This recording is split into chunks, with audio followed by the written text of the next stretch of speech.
שלום, דני בן יצחק כאן יחד עם דביר. אנחנו ב3 בפברואר 2014 שעה 3:30. דביר חוזר מהמבחן ויש לנו טופס בחינה. בואו נתחיל לפתור, נהיה אולי הראשונים שפותרים את חורף תשע"ד, שאלון 803 יחד עם התלמידים כאן. בואו נראה. אז דביר, אני רואה לפי הטופס המקושקש שלך שפתרת את 2 ודילגת על 1, נכון? כי אתה לא שולט בבעיות מילוליות. אז בואו נעתיק קודם כל את הבעיה וננסה לפתור אותה. תשכח שצריך לעשות גם במועד קיץ שיפור אולי. אז בואו נתחיל. שתראה שבעיות מילוליות הרבה יותר קלות, אתה חייב להתמודד עם זה. בעל חנות קנה X חולצות במחיר כולל של 2,500 שקלים.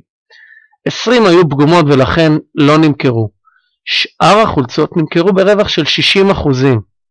בעל החנות הרוויח בעסקה זו 860 שקלים. האמת שאני זכור אפילו שפתרנו תרגיל דומה, לא?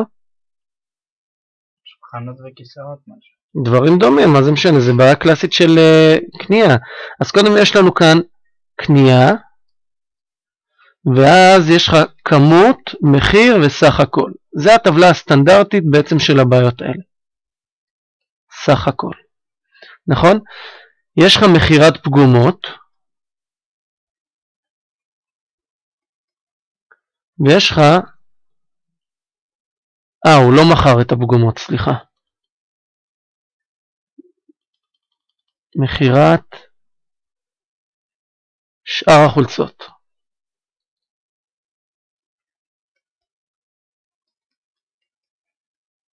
בסדר? אז צריך להיזהר, כאן 20 פגומות ולא נמכרו. טכנית הייתי שם את זה בטבלה עם מחיר 0, אבל לא נמכרו, אז אני שם את זה ככה.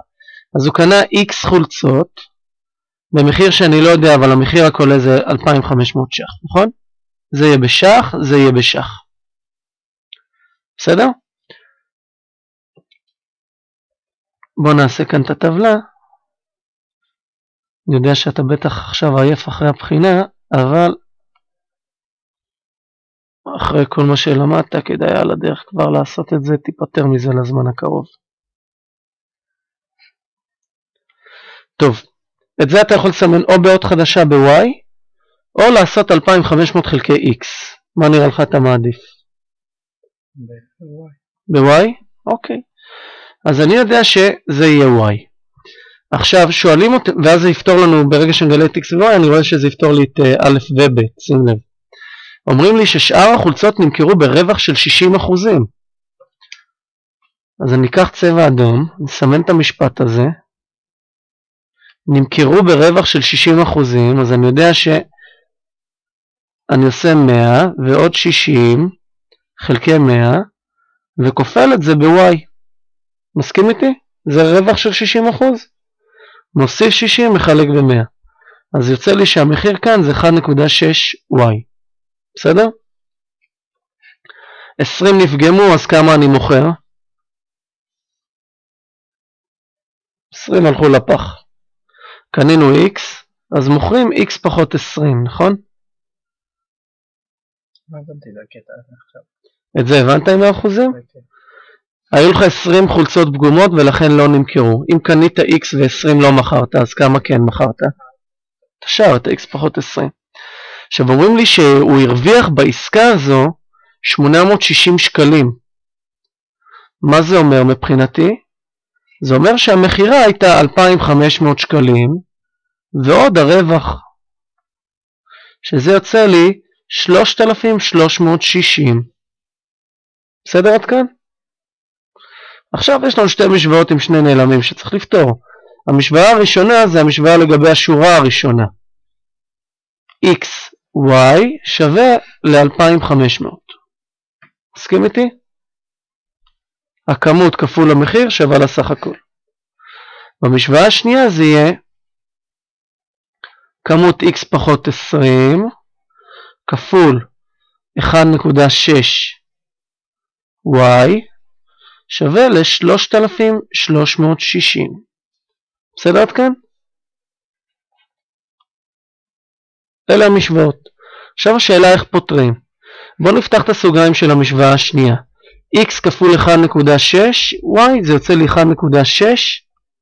xy. מסכים איתי? מינוס 20 כפול 1.6 זה מינוס 32, ואני רושם y. שווה ל-3,360. עכשיו אם תשים לב, בשורה הראשונה מופיע לי xy שווה ל-2,500. מותר לי במקום ה-xy כאן לכתוב גם כן 2,500.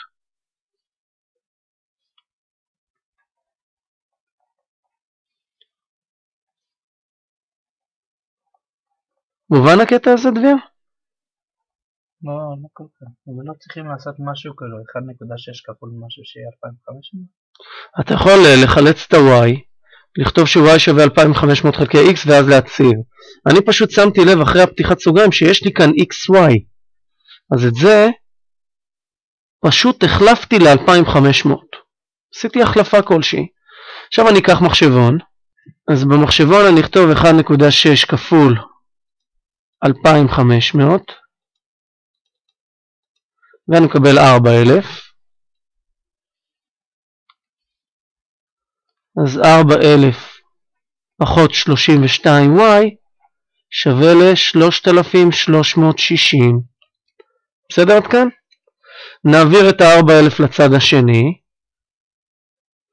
ואני אקבל שמינוס 32y שווה ל-3,360 פחות 4,000. בוא נבדוק את זה במחשבון.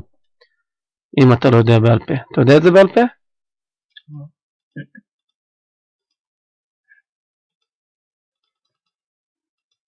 מינוס 640, בסדר? ואז אני פשוט אחלק במקדם מינוס 32. אז יצא לי ש-y שווה 20, אני אראה לך את זה מיד במחשבון. זה חלקי, סוגריים במחשבון הזה אני צריך. במחשבון רגיל לא צריך סוגריים, אבל פה המחשבון הזה עושה לי קצת צרות, בסדר? 20. אז גיליתי את y דבר ראשון. חשב כמה חולצות הוא קנה, אנחנו פתרנו במקרה את ב' קודם. עכשיו אני צריך לגלות את x. ברגע שאני יודע את ה-y, אני יכול פשוט להציב עכשיו. נניח בשורה הראשונה, סמל הבוחן כוכבית ועיגול, ואז אני אומר, x כפול 20 זה יהיה, כי במקום ה-y אני כותב 20, זה יוצא 2,500. חלק פה ב-20, ואני מקבל ש-x שווה ל-125.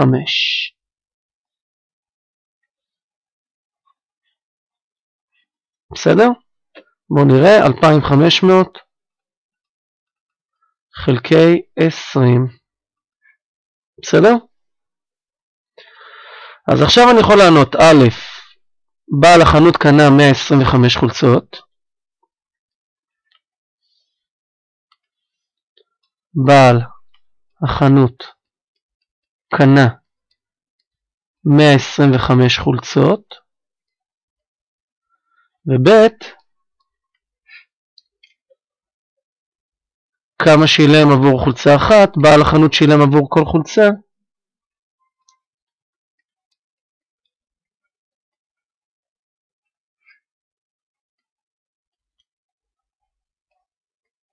$20.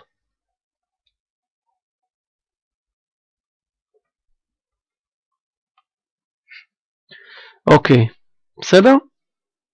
א' וב' פתור כבר. איך אני בודק אגב בזמן מבחן שזה נכון? זאת אומרת, זה יצא לי 125, זה יצא 20. זה כפול, זה יוצא 2,500, כן. 20 הלכו לפח, אז פה יש לי 105. 1.6 כפול 20 זה 32. בואו נבדוק, 32 כפול 105, אם זה יוצא 3,360. 105 כפול 32.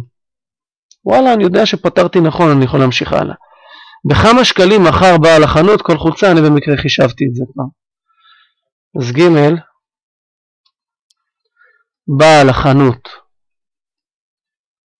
מחר כל חולצה במחיר של 1.6 כפול 20, שזה 32 ש"ח. איך התרגיל? 10 דקות הוא היה יכול להיות פתור. בסדר? כשאני פותר אותו אני פותר יותר מהר כשזה לבד, בסדר? נראה לך הכל מובן? תזכור שאם אתה לא יודע את המשוואות מהסוג הזה, כדאי לעבוד עליהן, כי זה הרמה בעצם שאתה צריך, וזה תרגיל הרבה יותר קל מאחרים. חבל שלא עשית אותו. הלאה.